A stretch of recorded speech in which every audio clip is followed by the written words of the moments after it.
Imagine, if you will, stumbling upon a forgotten handwritten manuscript. You're in the quiet of, say, a historic library.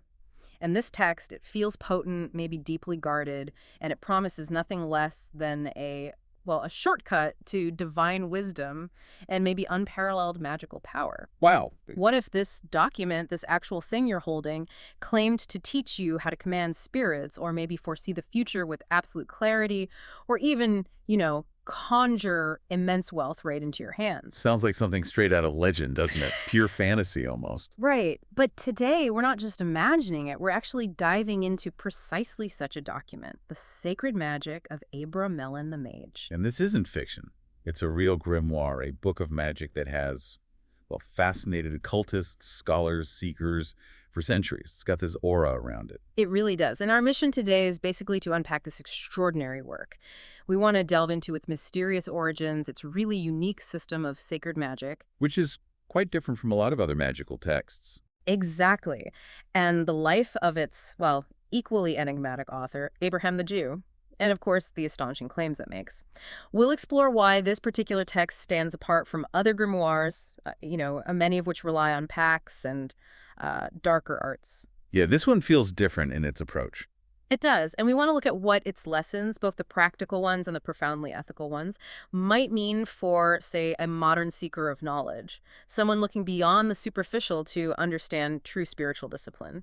So this isn't just about ancient magic. It's a deep dive into that enduring human quest for wisdom, for power, and understanding the unseen world, all through the lens of one of its most compelling, maybe demanding manifestos. And our journey into this profound text, it actually begins in a truly storied location, the Bibliothèque de l'Arsenal in Paris. Oh, fantastic place. Isn't it? And this isn't just any library. It's a treasure trove of historical knowledge. We're talking something like 700,000 printed books and an incredible 8,000 manuscripts, each one a potential window into a forgotten past. Oh. And among these invaluable collections resides the sole known copy of the sacred magic of Abra-Melin. It's this artifact of, immense significance, a single thread connecting us directly to this ancient, powerful system. Yeah, and it's really key to get the rarity of this text. I mean, this isn't some popular paperback you'd find easily today. No, not at all. We're looking at a French translation, and it's believed to be rendered from an original Hebrew text penned way back in 1458 by Abraham the Jew himself. 1458, yeah. For centuries, it remained virtually unknown outside a very small, really exclusive circle of initiates and scholars. It just circulated through handwritten copies. Passed hand to hand almost. Exactly. So its first public appearance in printed English form was, a revelation for students of occultism. It finally made its insights accessible to a broader, though still very dedicated, audience. Yeah, that English translation by MacGregor Mathers was a huge deal. Absolutely. And what's particularly fascinating, too, is its subtle but, profound connection to renowned figures in Western esotericism. Think of someone like the Victorian novelist Bulwer Lytton. Ah, yes, Zanoni. Right, known for his occult-themed works, and also the hugely influential French occultist Eliphas Levi. Both of them were said to have known its secrets, to have had access in some way. Indeed, the influence runs deep. It's widely believed that Bulwer Lytton actually based parts of his sage Rosicrucian character, Mejnour, from his famous novel Zanoni, on the figure of Abramelin himself. Really? I didn't know that specific connection. Yeah, the resonance is pretty clear. Yeah. This ancient wise master imparting profound, maybe dangerous knowledge. And Lytton's very detailed description of Sir Philip Derval's observatory in his other novel, A Strange Story. Well, it wasn't just pulled from thin air. It was apparently copied from, or at least heavily suggested by, the very specific and meticulously described magical oratory and terrace that this work, the Abramelin text, details. Wow. So the book's instructions were almost blueprints for fictional settings? It seems so. Lytton even included a test for his neophyte character, Glyndon, in Zanoni. Glyndon is left alone in Mejnour's abode, only for Mejnour to return unexpectedly to gauge his progress. Okay. And this mirrors Abramelin's own test for Abraham, which Abraham passed, demonstrating his readiness. But Glyndon, sadly, failed his spiritual trial in the novel. So this isn't just some dusty old book found in an archive. It's like A living text that has subtly influenced Western esotericism, literature, maybe even popular culture for centuries, shaping our very ideas of what a magus or a wizard might actually be. Absolutely. It's cast a long shadow. Okay, so with that foundational understanding of the text itself, let's now peel back the layers on the man who supposedly brought this incredible knowledge into the world. Abraham the Jew. His life story, which is documented in the manuscript, is like a wizard's autobiography in itself, right? Filled with perilous quests and profound encounters, it really sets the stage for the magic he would eventually master. It really does. And the book itself is quite substantial. It offers this rich tapestry of instructions and experiences. It's divided into 3 distinct sections, totaling about 413 pages, each with a unique purpose and, interestingly, a unique tone. 3 sections, okay. The first book is Abraham's deeply personal advice and autobiography, and it's addressed by him directly to his beloved son, Lamech. Ah, so it's father to son. Exactly. And it's written in a much more conversational, intimate style. The French text uses the familiar tu form of address. Right, like talking directly to him. Precisely. Yeah. And this choice feels deliberate. It makes you, the reader, feel like you're kind of overhearing a father imparting profound, life-altering wisdom, a spiritual legacy directly to his child. It sets this deeply personal, almost sacred tone for the whole work. And then I guess as the knowledge becomes more generalized, the later books get more formal. Exactly right. Book 2 provides a general and complete description of the means of obtaining the magical powers desired. It lays out the theoretical framework. Then Book 3 dives into the application of these powers to produce an immense number of magical results. It gives the practical instructions, the how-to. Right, the operations themselves. Yes. And these later books consciously shift to the more formal vous form in French. It indicates a move from that intimate, personal instruction to a more generalized, universally applicable blueprint for others to follow. It's almost like Abraham is saying, okay, this part isn't just my story anymore, but a structured, universal system for your quest and the quest of any serious practitioner out there. What's truly fascinating here, though, and it gives you immense respect for anyone who's delved into this text, is the sheer challenge this manuscript presented. Just trying to translate it, or even just read it in its original form. Oh, absolutely. The original French prose is described as, well, vague and obscure. It's apparently plagued by an almost entire absence of any attempt at punctuation. Yeah, imagine reading that. And a comparative rarity of paragraphic arrangement. It's hard to picture, but apparently even capital letters at the start of sentences are often missing. The source gives this example from near the end of the 3rd book, and I'll try to read a snippet just as it was written to give you a taste of this dense, unbroken flow. C'est pourquoi la première chose que tu dois faire principalement à tes esprits familiers sera de leur commander de ne te dire jamais aucune chose d'eux-mêmes que lorsque tu les interrogeras à moins qu'elle fût, pour t'avertir des choses qui concernent ton utilité ou ton préjudice, parce que si tu ne leur limites pas le parler, ils te diront tant et des grandes choses qui t'offusqueront l'entendement et tu ne sauras à quoi t'en tenir. And it just keeps going like that. Wow.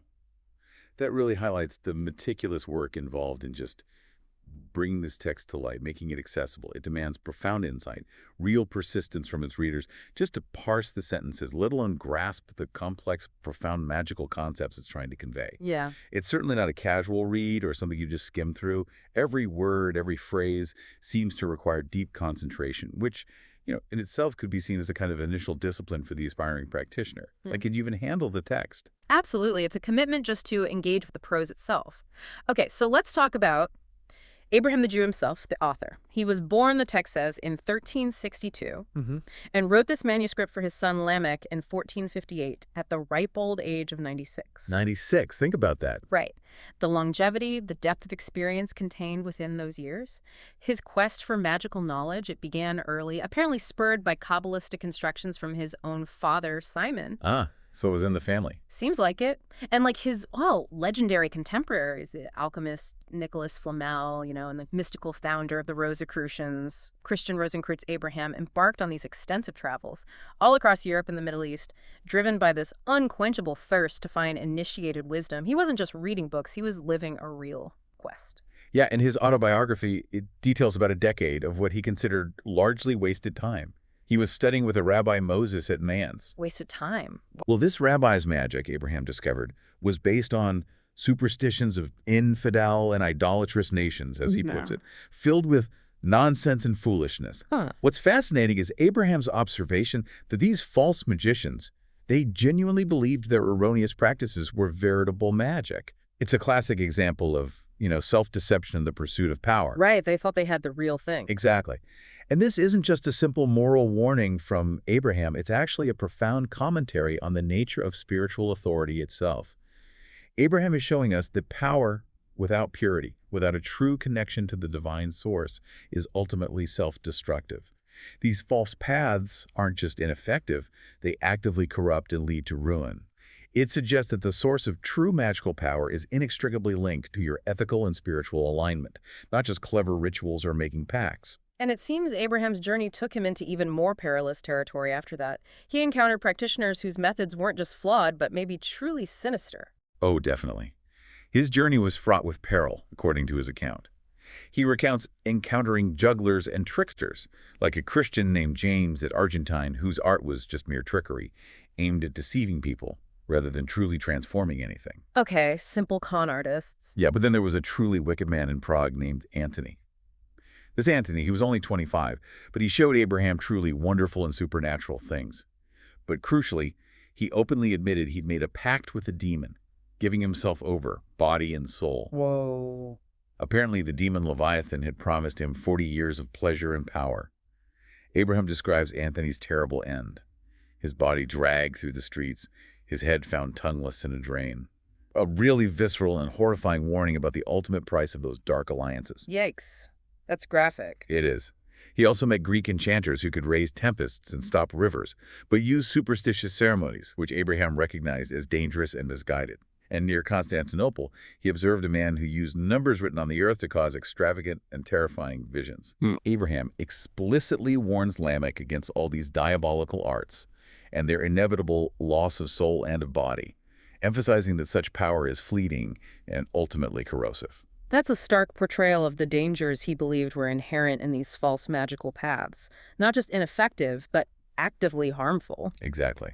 He also mentions finding an infinitude of magicians in Austria whose whole focus seemed to be on harming people, killing, maiming, causing discord, divorces, even tying witch knots to stop milk flow in nursing women. Grim stuff. Really grim. These miserable wretches, as he calls them, had apparently all made pacts with the devil and faced similar grim fates after their pacts expired. So Abraham's discernment was paramount.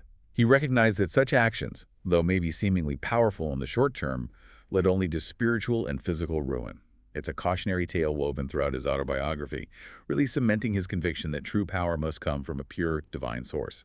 Okay, so here's where it gets really interesting, right? Where Abraham's true path finally begins to unfold after all these dangerous detours. His extensive travels eventually led him to Egypt, where he met an ancient sage named Abra-Melin. This master, unlike all the charlatans and pact makers he'd encountered before, set him on the true path and gave him superior instruction. Finally. And the core of Abra-Melin's teaching was, well, utterly profound. It was, by purity and self-denial, to obtain the knowledge of and conversation with one's guardian angel. That's the key phrase. So that thereby and thereafter we may obtain the right of using the evil spirits for our servants in all material matters. This phrase, knowledge of and conversation with one's guardian angel, it's clearly the absolute cornerstone of this entire system. It is the ultimate goal, absolutely. And it's what makes this grimoire so distinct from many others. Abra-Melin, in turn, provided Abraham with 2 small manuscript books containing the full system. But he demanded absolute fidelity in copying and practice without omitting the least imaginable thing or glossing over any content. Wow, strict instructions. Very strict. This wasn't a casual transmission, it was a sacred trust. The master strictly forbade using this science to offend God or harm one's neighbor, and crucially, never to sell it or make merchandise of it, emphasizing that the grace of the Lord is given unto us free and gratis. It's a powerful ethical framework baked in right from the source. And Abraham didn't just, take notes or copy the text. He actually put this sacred magic to use. When he returned to his home in Würzburg, also known as Herbipolis, he accomplished wonders that he details in that first book. It's basically his testimony to the efficacy of the system. Right, proof of concept. Yeah, he claims to have healed no less than 8,413 bewitched persons. 8,000. 8,413 of all conditions and all religions. That's just a staggering number. It suggests an incredibly active magical practice focused almost entirely on healing and helping people. It truly is. It portrays him not as some reclusive scholar hidden away, but as a powerful healer actively engaged with the suffering of his community. He also claims to have used these operations to obtain a treasure of 3 million golden florins, which was an immense sum back then. Unbelievable amount. And even, through magical means, secured his wife, who came with a dowry of 40,000 florins.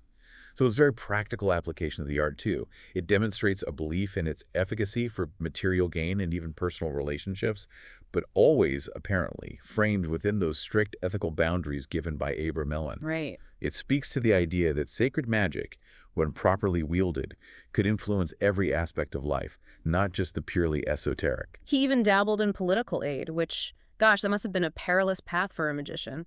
He recounts giving Emperor Sigismund a familiar spirit of the second hierarchy to help him with his marriage and overcome difficulties. A familiar spirit, okay. Yet, significantly, he refused to grant the emperor the full operation of sacred magic itself. He said he was warned by the Lord that it wasn't his will for the emperor to have it. Interesting distinction. Yeah. He also aided Count Frederick of Saxonia, famously rescuing him from Duke Leopold using 2,000 artificial cavalry. 2,000 cavalry appearing out of nowhere. Apparently. And he even foretold the betrayal of his city's bishop, so he was involved in some high-stakes stuff. Yes, these are remarkable claims. They showed the scope of influence he believed was possible. That second hierarchy spirit he gave the emperor, it refers to a specific rank within the angelic or maybe elemental spirit realm. It indicates a class of spirits that are powerful but typically serve a more general, supportive function, rather than offering the profound, direct guidance of the holy guardian angel himself. Ah, okay, so different levels of spirits for different tasks. Exactly. It points to a highly structured cosmology, where different spiritual entities have distinct roles and limitations.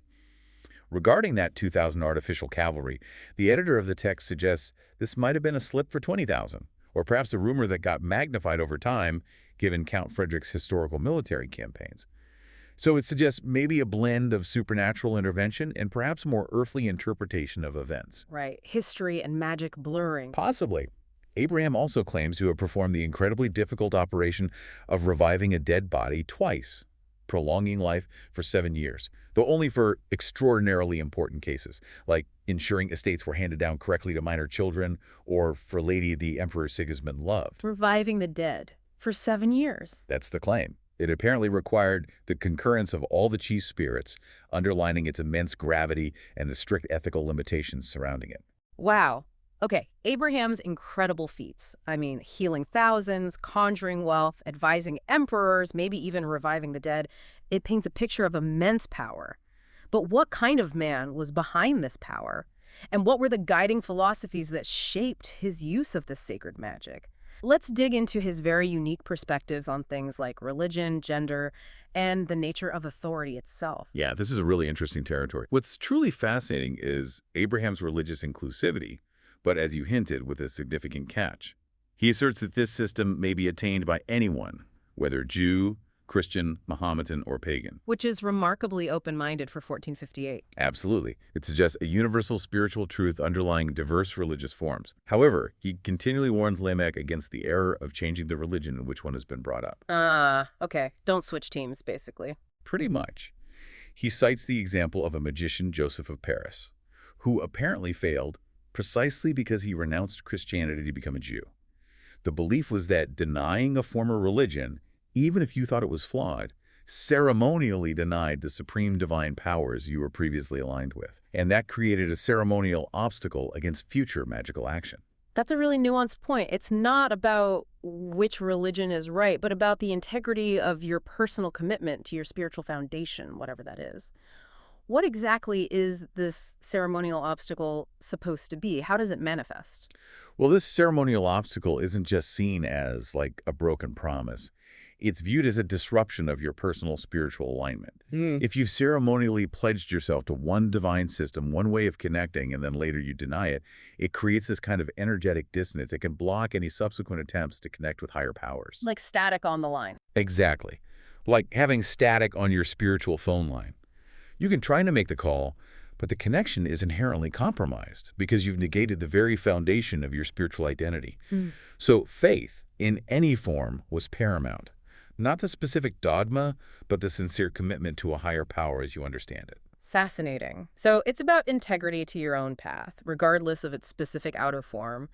But despite his broad religious views, it seems Abraham shows the usual injustice to and jealousy of women, as the introduction puts it. Unfortunately, yes. Yeah. This is a clear reflection of the societal biases of his era, no doubt.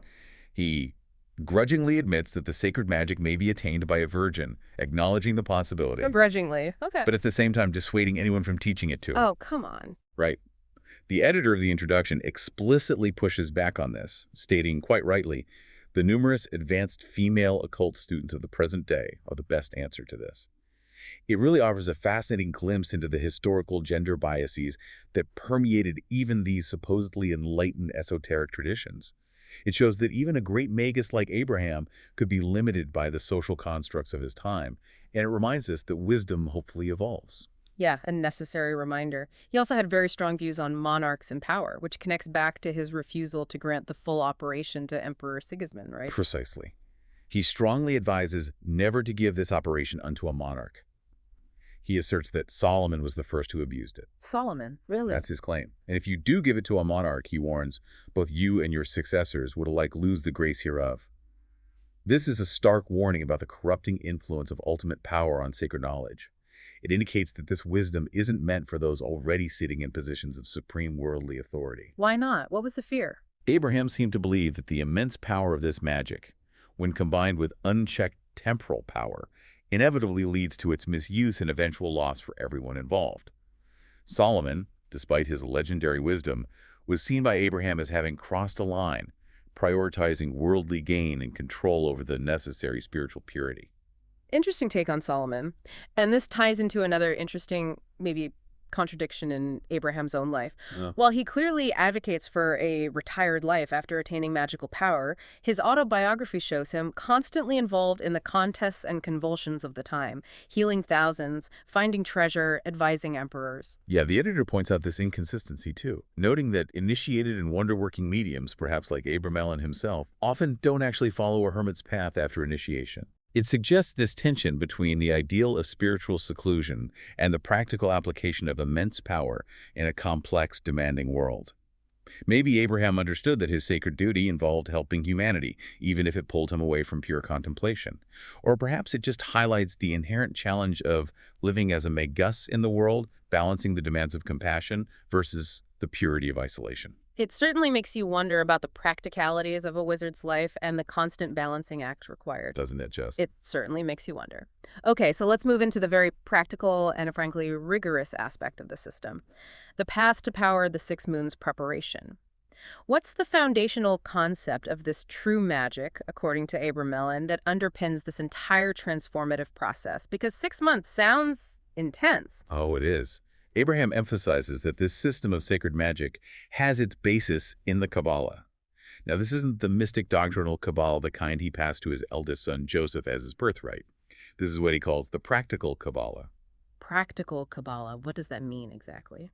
It means the direct application of Kabbalistic teachings and principles to produce tangible magical effects. When Abraham speaks of the practical Kabbalah, he's referring to a profound esoteric science that basically maps the entire spiritual hierarchy of the universe. Okay. It's not just a list of names. It's a living system of correspondences, where each divine name, angelic order, or demonic host has specific attributes, powers, even numerical values associated with it. Understanding this classification is absolutely paramount because in this system, invoking the correct name isn't just about pronunciation. It's about aligning yourself with the precise energetic frequency of that entity. Like having the right phone number for the cosmos. Exactly. It's like having the ultimate cosmic telephone directory, ensuring you dial the exact number for the specific spiritual force you need to connect with, whether that's for good or potentially for ill. Abraham assures Lamech that his system is thoroughly reliable because correct in all its attributions, which prevents operators from misusing names and formulas simply out of ignorance. So it's about having the correct instruction manual, if you will, to navigate the unseen world safely and effectively. But Abraham also clearly rejected what he saw as false magic, didn't he? It wasn't just about avoiding pacts, it was even some common magical practices he dismissed. Absolutely. He vehemently dismisses the gross error, as he calls it, of relying on planetary hours, specific days, and common astrological considerations for spiritual operations. Really, most magic seems heavily reliant on timing. Right. But Abraham writes, the gates of his grace are daily open, implying that divine influence isn't limited by celestial timing in that simplistic way. While he acknowledges the natural effects of constellations on the physical world, he argues they have no power over spirits or supernatural things. Instead, he says, it is the spirits who govern the firmament. Whoa, that flips the script. Spirits rule the stars, not the other way around. That's his view. It's a significant distinction. Abra-Melin himself, who is apparently an excellent master in natural things, taught a very different, more accurate method for determining true planetary hours. It was tied not to general astrological charts, but to the specific, direct observation of a planet appearing on the horizon and then reaching its meridian. Much more precise. Okay, direct observation versus generic tables. Exactly. Abraham warns that relying on common astrological timings is a great error that God will chastise, again linking magical efficacy directly to divine alignment and correct understanding, not just following generic rules. That's a bold rejection of a common magical practice. What about the language used in prayers and operations? Abraham insists on using one's mother tongue, right? Yes, he insists on using your native language for prayers. His reasoning is to ensure full comprehension so that you truly understand the depth of what you're asking of the Lord and your guardian angel. It's about genuine, heartfelt understanding, not just rote memorization of foreign words you might not fully grasp. Makes sense. But doesn't ancient language have power in itself? Well, the editor of the text offers a nuanced counterpoint here. He suggests that ancient languages like Hebrew, Chaldee, Egyptian, Greek, Latin can potentially aid the mind to conceive the higher aspect of the operation due to their sonorous vibration and their embedded formulas of correspondences, but only provided the operator truly understands them. Understanding is still key. Right. It highlights this dynamic tension, the need for heartfelt personal understanding versus the potential inherent esoteric power and vibrational quality of ancient sacred languages. For Abraham, though, clarity of intent was paramount. And what about magic circles? They're so ubiquitous in popular depictions of magic, offering protection against summoned entities. Abraham seems to contradict common practice here, too. He does appear to, on the surface. He states it's not necessary to form a magic circle for defense and protection in his specific system. But the explanation clarifies this. Is because the entire group of the bedchamber, oratory, and terrace, your whole working area, is consecrated by the preparatory ceremonies of the previous 6 moons. So the whole space is this circle. Exactly. The operator, therefore, is essentially residing constantly within a magic circle that encompasses their entire personal sacred space. This isn't a casual omission of protection. It's a much more encompassing, profound form of consecration. Got it. The editor provides a powerful cautionary tale, actually, about a magician who apparently suffered a shock like that from a powerful electric battery just by leaning outside a traditional circle during an evocation. It emphasizes the extreme danger in unconsecrated spaces and reinforces the idea that Abra-Melin's system simply integrates this protection on a much larger ongoing scale. So it's not that protection isn't needed, it's that the entire living space becomes the consecrated circle, offering constant protection through that ongoing purification. That's a critical distinction. Okay, now let's talk about the heart of Abra-Melin's system, the 6 moons of purification and preparation. This sounds like a seriously rigorous, almost monastic regimen for the aspiring mage. It's not just dabbling, it's a complete life overhaul. It is indeed. It's a profound undertaking, really designed to utterly transform the aspirant on every level, physical, mental, and spiritual. It's this sustained effort to reach a state of purity and spiritual alignment before attempting any of the grand operations. Okay, break it down for us. The first 2 moons. During the first 2 moons, the focus is all on establishing a tranquil, solitary, and honest life. The aspirant must, and this is quoted, free yourself from all your business and quit all mundane and vain company and conversation. Wow, cut everything off. Pretty much. This isn't just for convenience. It's a deliberate shedding of distractions and negative influences. It's a call to flee from all these vices, things like avarice, debauchery, luxury, pride vices, that Abraham describes as creating a kind of spiritual turbidity clouding your connection. Makes sense. The example of Abraham himself, Moses, and other holy men retiring to deserts is given as justification for this seclusion and moral cleansing. It emphasizes the historical precedent for this kind of profound withdrawal. Daily prayers at sunrise are required, aligning yourself with the rising light and dedicating the day to the divine. And furthermore, the hand must always be ready to give alms, integrating active charity as a core component of this purification. So this initial phase is all about creating a pristine inner and outer environment, cutting off the noise and temptations of the world to cultivate an inner stillness. Okay, so a complete spiritual and social detox to lay the groundwork. Then what happens as the process deepens in the next phase? For the next 2 moons, the regimen intensifies quite significantly. Prayers are now performed 3 times a day, at sunrise, midday, and evening, really marking the entire day with constant spiritual dedication. More demanding. Yes. A stricter diet is observed, explicitly avoiding meat and blood, and maintaining complete sexual abstinence. These dietary and ascetic practices are intended to purify the body, which Abraham sees as the temple for the spirit, making it a more receptive vessel for divine influence. Body and spirit linked. Absolutely. Charitable works remain highly emphasized, reinforcing that selfless aspect of the path. And the oratory, the dedicated sacred space, must be kept meticulously clean, reflecting the inner purity the operator is striving for. If illness strikes, the instruction is clear. You must continue prayers even while in bed, imploring God for recovery so you can continue the work. It demonstrates his unwavering commitment, even despite physical obstacles. This phase is about deepening physical and mental discipline, building resilience, and further refining the vessel. And finally, the last 2 moons. This must represent the absolute peak, the culmination of this arduous training, preparing for the ultimate encounter, right? Absolutely. Yeah. The last 2 moons represent the culmination of the preparation. It's the most intense and demanding phase. Prayers are performed thrice daily, but with even greater fervor, now supplicating the holy angels directly to intercede on your behalf, acknowledging that this immense task requires divine assistance. Calling in angelic help. Yes. All worldly business, except works of charity, must be completely abandoned. Your entire focus shifts to the spiritual goal. Social interaction is severely limited, mostly just to one's spouse and servants, keeping external influences to an absolute minimum. Total focus. Total focus. A substantial part of the time must be spent speaking about and reading the law of God, immersing the mind fully in sacred texts and contemplation. Fasting and full body washing are required every Sabbath eve, along with changing your garments, symbolizing a weekly renewal and shedding of any lingering impurities. The ultimate goal here is to become purer than at another period and reconciled with God.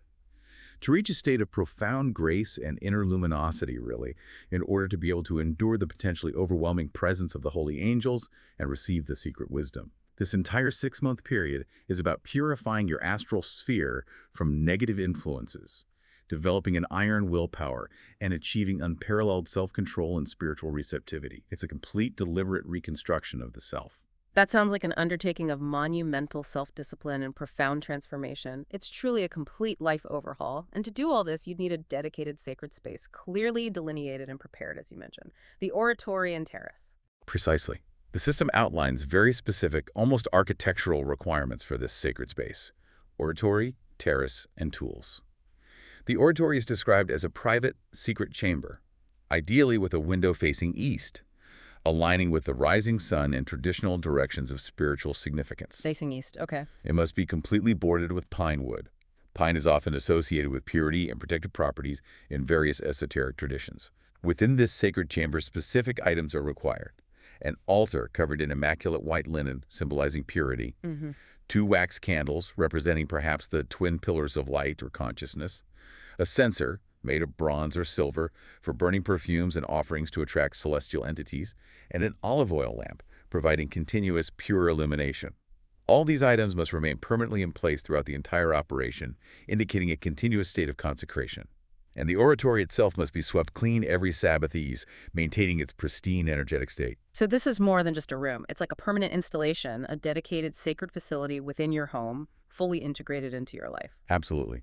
And adjacent to the oratory, there's mention of a terrace, an open-air space, used for certain parts of the convocation. This suggests the need for a connection to the celestial sphere and the elements during specific rituals, maybe for summoning or working with larger forces. Interesting. And the tools. Then you have specific tools, each imbued with symbolic and practical significance. The wand, for instance, must be of almond tree wood, smooth and straight, between half an ell and 6 feet in length. An ell is about 45 inches, so quite a range, and kept in the altar's cupboard. The almond tree, in many traditions, symbolizes spiritual awakening and divine blessing. The length might relate to maintaining a certain energetic distance or projection power. Almond wood, okay. The garments are also highly specific. First, a robe of mourning for initial convocations, symbolizing humility and penitence before the divine. And later, a magnificent white vestment and another of silk and gold with a girdle and crown. These represent the progressive stages of purification and empowerment, culminating in this almost regal attire fit for communion with angels. From mourning to majesty. Exactly. And finally, a silver lamon, which is a small silver plate used specifically for receiving written signs directly from the guardian angel. It's like a divine communication device. Oh. Every detail is carefully prescribed to create the perfect environment for this profound spiritual work. Okay, so after 6 months of intense purification, prayer, dedication, transforming your entire life and environment, you're finally ready for the grand operation convocations and commands. This is part 3, where all that preparation culminates. Let's start with the heart of it all. The convocation of the Holy Guardian Angel over 3 very specific days. This is where it gets really otherworldly, I'd imagine. Indeed, this is the ultimate goal, the absolute pinnacle of the Abra-Melin operation. On day 1, the operator, clothed in that robe of mourning, enters the oratory barefoot, places ashes on their head, lights the lamp, puts coals in the censer, all acts of profound humility and purification. Setting the stage. Yes. But here's the most unusual and frankly to many quite astonishing part. A little child of the age of 6, 7, or 8 years at the most, clothed entirely in white and with a white silk veil over their forehead, bearing a special sign in gold, is present. A child? Why a child? The child kneels at the altar and places perfume in the censer. The operator, meanwhile, is prostrate at the door, fervently praying for the angel to appear. Not to them directly, but to this innocent child. Whoa! The child then apparently experiences an admirable feeling of contentment, which is seen as a clear indicator of the angel's benign presence. The angel will then inscribe a sign on that silver plate, the lamon which was placed on the altar. The child observes this sign and signals to the operator. So the child acts as the seer. Exactly. The operator then meticulously copies this sign, which grants them another sign, if it be necessary, in order to see him himself on the 2 following days. Yeah. The operator must remain completely silent to all others that day, just absorbing the experience and preparing for the next stage. The use of a child clairvoyant is just incredible. It's not something you typically associate with these kinds of solo magical workings, and it speaks volumes about a belief in pure, untainted perception, I guess. It's a fascinating historical practice, absolutely, and it's a testament to that idea of innocence as a conduit for the divine. Interestingly, the appendix of the Mather's translation actually mentions Joseph Balsamo Cagliostro. Ah, Cagliostro, yes. Who was accused in his trials of summoning and exorcising spirits, of having actually foretold future things, chiefly by means of a little boy whom he took aside with him into a separate room in order to fit him for divining. So he did something similar. Apparently. Cagliostro would have the child kneel before a vessel of water and lighted candles, placing his hand on the child's head, invoking spirits. This parallel suggests that using a pure, innocent medium wasn't unique to Abramelin's system, but was perhaps a recognized, albeit controversial method within certain esoteric traditions for communicating with non-physical entities, tapping into a more direct, unburdened form of perception. Fascinating historical link. So, with the first sign obtained through the child's pure vision, what happens on day 2 as the operator prepares for their own direct encounter? Is the child still involved? No. The child's role seems complete after day 1. On the second day, the operator continues intense prayer alone, now seeking the vision of his holy angels and that the elect spirits may deign to grant unto you their familiar converse. The instructions emphasize that the odor and the splendor will in no wise quit the oratory, indicating the lingering divine presence, creating an atmosphere charged with spiritual energy. So the space is still holy? Very much so. The prayers are performed multiple times throughout the day with even greater fervor, building on the previous day's breakthrough, deepening the connection and attunement. This is a day of sustained spiritual effort, really pushing the operator to their limits of devotion and focus, preparing their own senses for the direct experience to come. And day 3 is when the direct conversation finally happens. When the Holy Guardian Angel makes their presence fully known to the operator themselves, this must be the ultimate moment of truth for the practitioner. Yes, absolutely. After washing and donning ordinary clothes, then ceremonially putting on that white vestment, the operator renders profound thanks to God and their guardian angel. This day is reserved specifically for a familiar conversation with your guardian angel, a direct, intimate dialogue. During this time, you receive distinct and ample information regarding the evil spirits and the manner of bringing them into submission. The guardian angel effectively becomes your master, your divine guide, providing the necessary knowledge, the authority, and the protection to navigate the entire subsequent operation, ensuring the operator proceeds with divine sanction and the correct instructions. It's a complete transfer of guidance and authority, solidifying the practitioner's path forward. Okay, so once you have your Holy Guardian Angel as your guide, your master, your protector, you then move on to the frankly terrifying prospect of the convocation of evil spirits, also over 3 days. That sounds like a whole different level of courage, resolve, and confidence is needed, especially since the angel is your benevolent guide, yet you're about to engage directly with malevolent forces. It absolutely is, and it's a testament to the angel's promised protection. On day 4, before dawn, robed in those magnificent white silk and gold garments, with the girdle and crown, holding the almond wand, the operator stands at the altar facing the door in the open terrace, or facing west if they're in the country. The guardian angel has already provided explicit instructions on how to summon the chief spirits and princes of the infernal hierarchy. Okay, the big bosses. Exactly.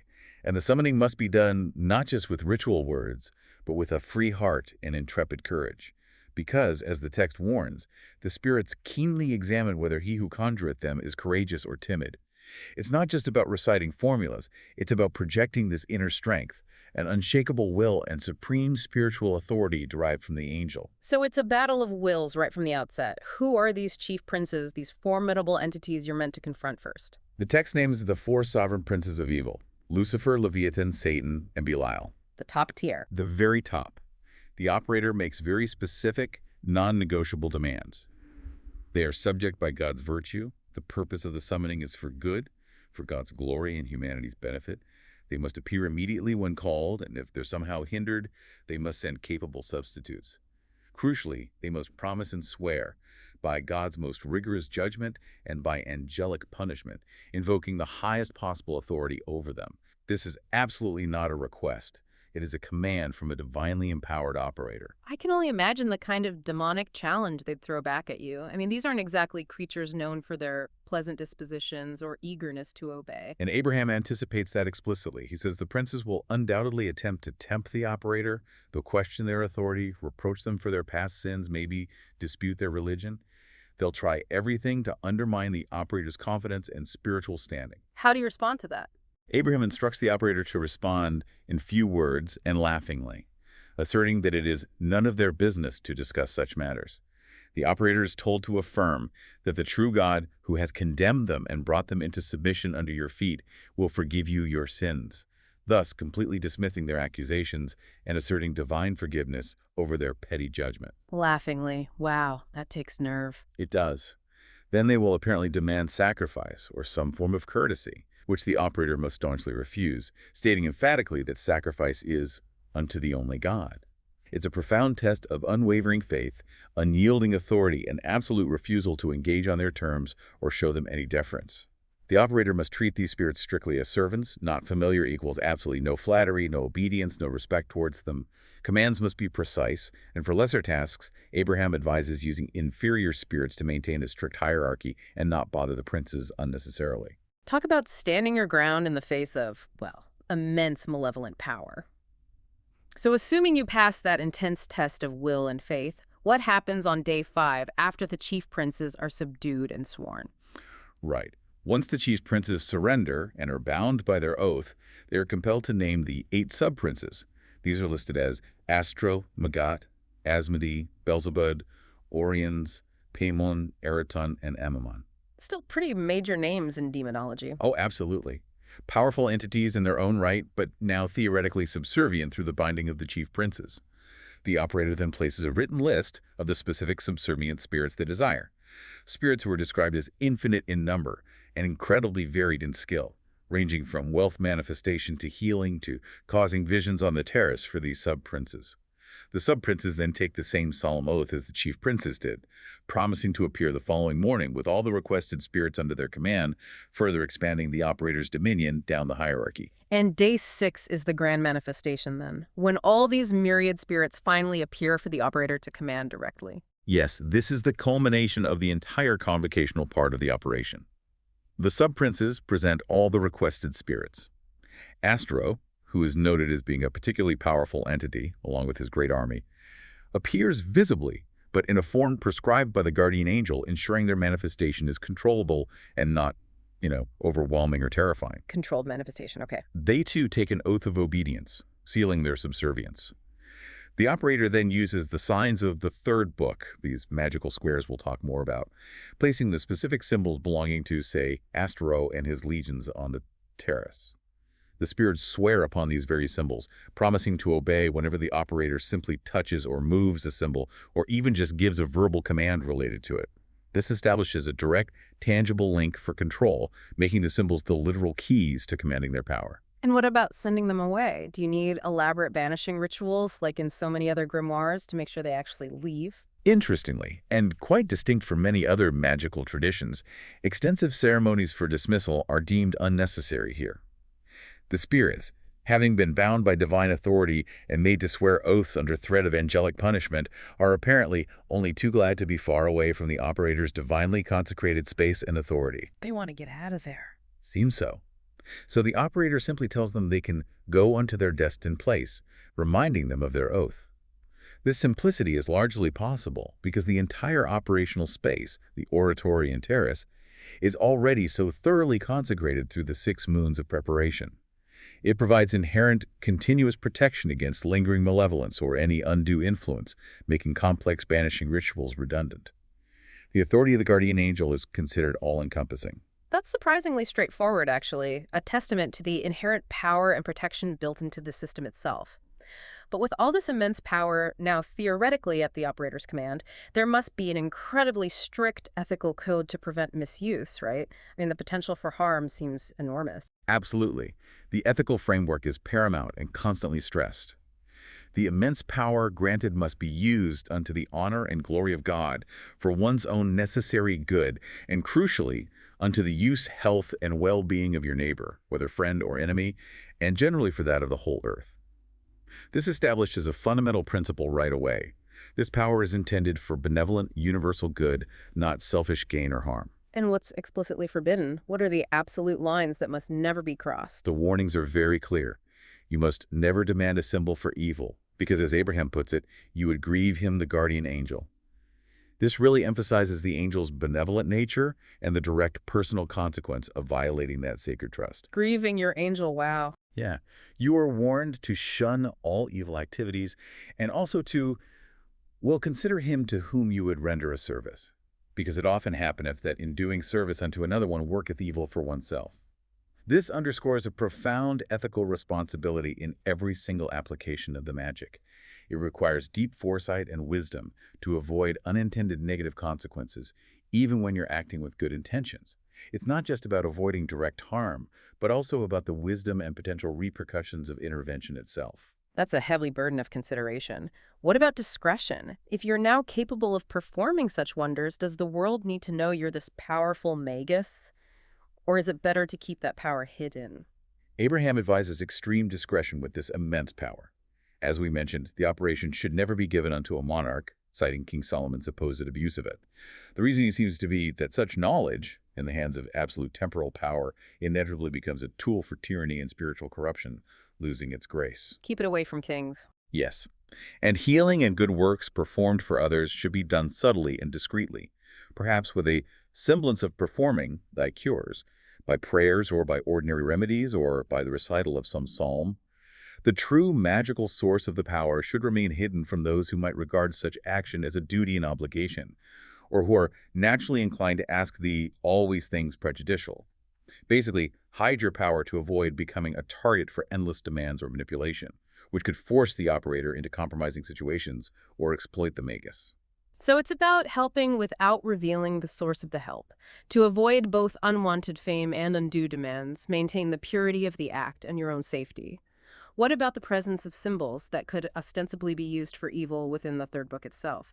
How does Abramelin or Abraham reconcile providing those tools? Abraham addresses this very directly, acknowledging the inherent duality of power. He says he intentionally placed symbols that could be used for evil within the third book, in order that we may understand that this science can be applied alike for evil or for good. It's like an object lesson.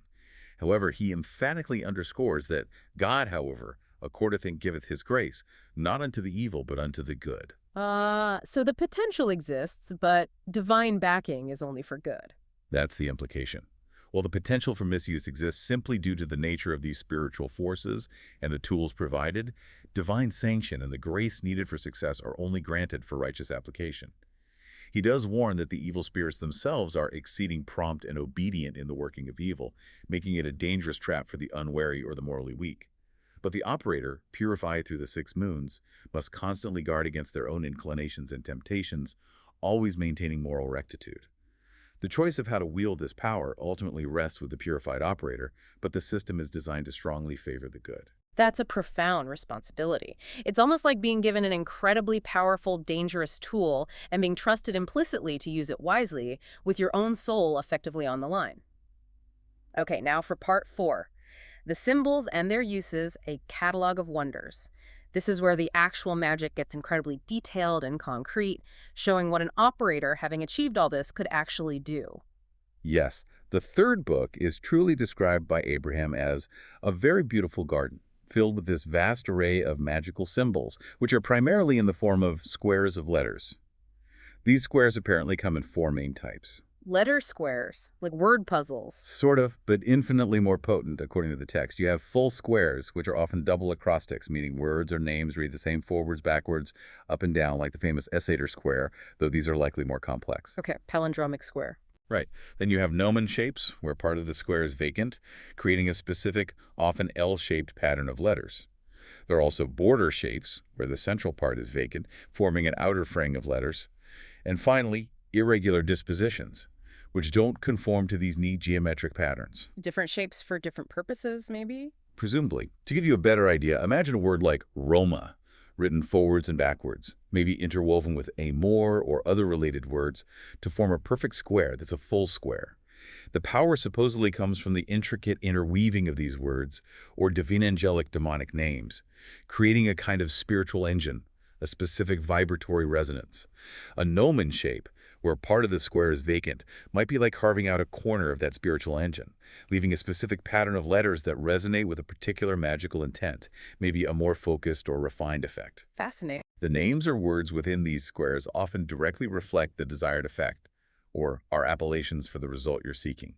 These symbols are presented as the absolute key of the whole operation, and they are the primary means by which the operator directs and commands the spirits they've bound. So they're not just inert drawings on parchment. They're treated as potent, active components of the magic itself. But there's a serious warning associated with these symbols, isn't there? Indicating their inherent power, even when not actively used in ritual. Absolutely. The editor of the English translation reiterates Abraham's warning about the dangerous automatic nature of these squares. He says, if left carelessly about, they are very liable to obsess sensitive persons, children, or even animals. Obsess them? Wow. Yeah. This emphasizes that these are not mere curiosities or decorative items. They are charged, potent objects that, once activated or even just accurately drawn, hold a residual power that can attract or influence entities or affect sensitive minds. It underscores the constant need for respect, vigilance, and proper handling of these powerful tools. Okay, let's delve into some of these astonishing examples of magical operations from Book 3, showing the incredible scope of what Abraham claimed was possible using these symbols. First, the acquisition of hidden knowledge seems like a major category. It is. For knowledge, Chapter 1 teaches how to know all manner of things past and future. This includes things like tribulations to come, understanding things past regarding enemies, and even how to know true and false friends. Imagine the implications of having such perfect foresight and discernment in a world often rife with deception. That's immense power right there. Immense. Chapter 2 allows you to obtain information concerning and to be enlightened upon all sorts of propositions and all doubtful sciences, essentially giving you access to universal knowledge on pretty much any subject you can conceive of. And Chapter 12 enables you to know the secrets of any person, which is, again, an incredible power that demands the strictest ethical boundaries. Who performs these? Angels or demons? It depends. These operations are executed either by angels or the guardian angel directly for pure knowledge, or by specific evil spirits like Orions, Paimon, Eriton, and Omamon, acting through their ministers, or sometimes Asmodeus alone, specifically for uncovering secrets. This highlights the different sources and perhaps intentions behind such inquiries, pure enlightenment versus potentially invasive knowledge. So you could essentially have a direct line to hidden information, seeing the past, present, future, understanding complex sciences, or even knowing the deepest secrets of another person. Okay, what about material manifestation and control over the physical world? This is often what people immediately think of when they hear magic. This is indeed where it gets very practical and, let's face it, often very tempting for people. Chapter 15 is explicitly for the spirits to bring us anything we may wish to eat or to drink, and even all kinds of food that we can imagine. Instant catering service. Pretty much. Yeah. The food apparently appears in under 15 minutes. But here's the crucial catch mentioned in the text. It only nourishes for 2 days and physically disappears after 24 hours. Ah, temporary provisions. Exactly. This suggests that while immediate material needs can be met, this power isn't meant for hoarding or creating permanent physical wealth in a direct, conjured way. It's more about sustenance and avoiding privation, reinforcing that idea of divine grace meeting immediate needs rather than facilitating limitless indulgence or accumulation. Okay, what about treasure? Chapter 16 is to find and take possession of all kinds of treasures, provided that they be not at all magically guarded. Apparently, placing the correct symbol on the treasure causes any guarding spirits to flee, preventing the treasure from mysteriously disappearing or being reclaimed by them. And the immense wealth Abraham himself spoke of, those millions of golden florins, how is that achieved if conjured money disappears? That seems to be covered by Chapter 28. To have as much gold and silver as one may wish, both to provide for one's necessities and to live in opulence. The method is, you place the specific symbol in your purse and you'll find 7 pieces of money inside. Just appear. Apparently. But this can only be done thrice daily, and crucially, any unused money also disappears within 24 hours. So Abraham himself, claiming to have obtained a considerable dowry for his wife and those 3 million golden florins, implies a constant, almost daily remanifestation of funds, enough to live in opulence, certainly, but not to amass a permanent, tangible fortune in the conventional sense. It's a system designed for ongoing provision based on need, rather than a single massive transfer of permanent wealth. That's a fascinating limitation. Keeps you reliant on the system. It does. Then there's Chapter 29, to cause armed men to appear, which Abraham famously claimed to have used to rescue Count Frederick with his 2,000 artificial cavalry, an illusionary force that nevertheless apparently achieved a real-world strategic outcome. Incredible. What about transformations and illusions? The ability to change what appears real. Chapter 9 describes how to transform animals into men and men into animals. But this is explicitly stated in the text as being a kind of fascination rather than a true physical transformation. It's performed only by evil spirits like Astaroth and Asmodeus. So powerful illusions, not actual shape-shifting. Exactly. It's about creating powerful, immersive illusions that profoundly affect perception, rather than altering the fundamental physical nature of the being. Similarly, Chapter 27 allows you to cause visions to appear. This includes elaborate scenes like a superb palace, flowering meadows, lakes and rivers, mythical creatures like giants, unicorns, dragons, and even entire towns and castles.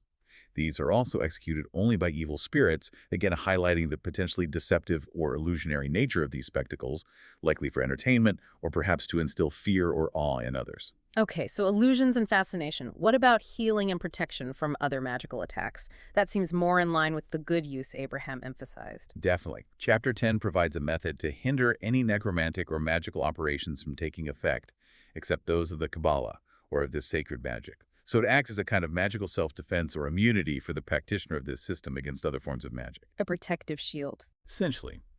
Chapter 18 is specifically for to heal diverse maladies, listing things from leprosy to malignant fevers and even seasickness. Significantly, this healing is performed only by angels or the guardian angel, emphasizing the benevolent divine source of true healing within this system. Chapter 22, however, is solely to cast spells and work every kind of evil.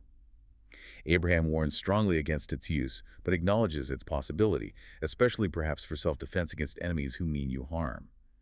He specifies that these harmful symbols should be buried or concealed where the target is likely to pass, or may be touched to them, which is a pretty ominous instruction for those who might choose to wield such dangerous power. That's a very clear line drawn between good and evil applications, with an explicit warning against crossing it unless absolutely necessary for defense, maybe. What about really extraordinary abilities, things that seem to defy natural human limitations entirely? Well, chapter 13 is perhaps one of the most astonishing and controversial. To cause a dead body to revive and perform all the functions which a living person would do, and this during a space of 7 years, by means of the spirits. Revive the dead for 7 years, seriously? That's the claim. It's considered one of the greatest and most difficult operations, requiring the explicit concurrence of all the chief spirits. It can only prolong life for exactly 7 years, and must be used only in extraordinarily important cases, timed just before death occurs, perhaps to ensure a will is executed properly, or for some other critical reason deemed necessary for the living. Abraham claims to have performed this himself twice. That claim of reviving the dead for 7 years is truly staggering. It's one of the most profound and maybe hard to believe aspects of Abra-Melin's system. It really is. Esoterically, one might interpret this not as a literal resurrection of the soul in the Christian sense, but perhaps as a temporary reanimation of the physical form, maybe empowered by a powerful elemental spirit or some kind of energetic tethering, just to fulfill a specific divinely sanctioned purpose.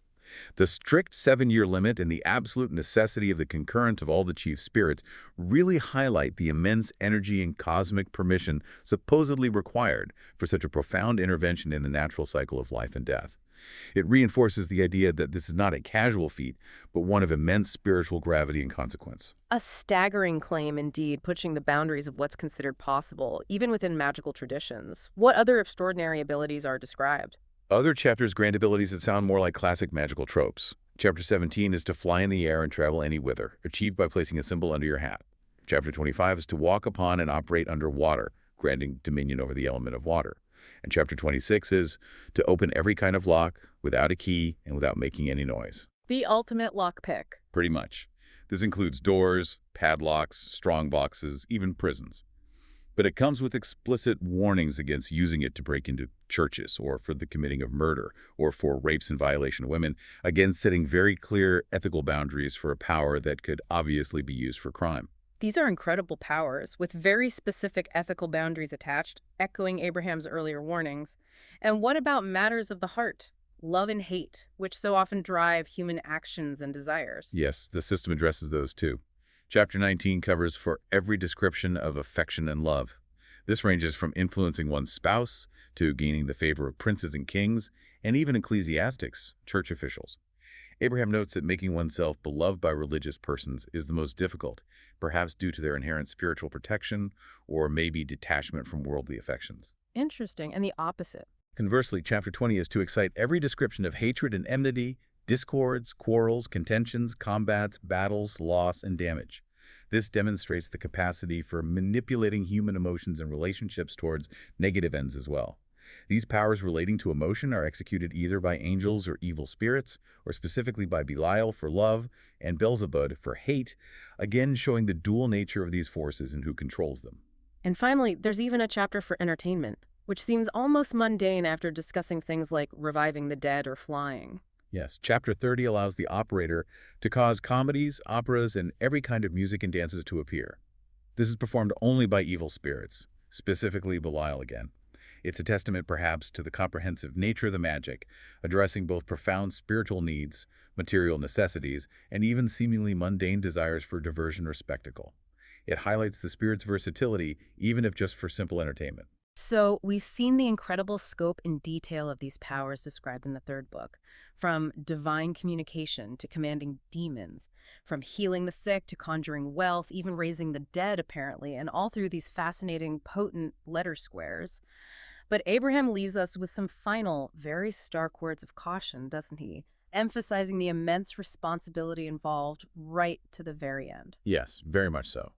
He stresses the absolute necessity of severely testing for some time him to whom you intend to give this knowledge. You have to determine if they would use it for good or for evil. This is presented as a crucial filter, reflecting the immense responsibility of transmitting such potent knowledge and the need to protect it from falling into unscrupulous hands. The wisdom isn't just in the method itself, but in its careful guardianship. And there's that profound, almost mystical limitation on how this knowledge can even be transmitted, preventing its widespread dissemination. Indeed, Abraham imposes a very profound restriction. You may only give this sacred operation unto 2 persons, and in the case of your giving it unto a third, it would hold good for him, but you yourself would be forever deprived of it. Lose the power yourself. Wow. That's the warning. It highlights the sacred and intensely personal nature of the transmission, severely limiting its spread and preventing its casual distribution. It reinforces the idea that this is a deeply spiritual trust, not some commodity to be widely shared or sold. It ensures, theoretically, a tight lineage of responsible practitioners. It's a powerful protection mechanism for the knowledge itself, preventing its dilution or abuse through spreading to too many hands too quickly. What's fascinating here, too, is the ongoing struggle against temptation that Abraham implies. It suggests that even after all this rigorous preparation, the devil, or rather the evil spirits, aren't just distant forces to be commanded. They're actively seeking to corrupt the operator. No, not distant at all. Abraham explicitly warns about the temptations of the devil, as he phrases it. He says the evil spirits are incredibly cunning. They prey on human weaknesses like vanity and pride, avarice, or intellectual presumption, always looking for ways to lead aspirants astray. They don't just appear passively when summoned. They probe, they tempt, they actively seek entry through any unguarded psychological doors. So vigilance is constant. Constant. True commandment, Abraham says, means maturely reflecting and considering who he is in himself the operator and who he is who should serve and obey in the Spirit. It's this constant internal battle for self-awareness and humility to maintain control over these incredibly powerful forces, ensuring you remain the master, not the slave. It's a profound lesson in self-mastery that really transcends any specific magical system. It's a lifelong commitment to integrity even, or perhaps especially after acquiring immense power. Wow. We've really journeyed through Abraham the Jew's remarkable life, his arduous quest for authentic magic, and the rigorous, ethically charged system passed down by Abra-Melin. We've seen how this sacred magic demands profound personal transformation, an unshakable faith backed by intense discipline, and a deep ethical commitment. It promises dominion over spirits for both good and, with a dangerous choice always present, potentially for ill. It's truly a testament to the human desire for understanding and maybe influence over forces unseen. It's a system that, for all its ancient origins and, mystical language, really speaks to very modern concerns about power, about responsibility, and about the choices we make when confronted with extraordinary capabilities or knowledge. The strictures on purity, the absolute emphasis on connecting with a benevolent guardian angel first, and those clear, repeated warnings against abuse make it a unique blueprint for a spiritual path, rather than just a collection of spells or quick fixes. So what does this all mean for you, our listener tuning in today? This isn't just some historical artifact gathering dust. It's a blueprint of sorts for a disciplined pursuit of power, knowledge, and influence over the unseen world. What does it mean that such a detailed, demanding, and ethically charged system of magic could exist, let alone be documented in such a way, requiring 6 whole months of near monastic devotion just to begin? What does it say about humanity's enduring desire, maybe even need, for control, or at least understanding of the unseen? And what does it say about the profound responsibility that comes with any form of extraordinary knowledge or power, whether it's ancient magic or modern technology? If you were to find such a book today, a veritable manual for the manipulation of reality itself, would you even consider embarking on the 6 moons preparation, knowing the immense power you might gain, but also the incredibly fine ethical tightrope you'd have to walk every single day thereafter? It's a heavy thought. It really is. Something to deeply consider until our next deep dive.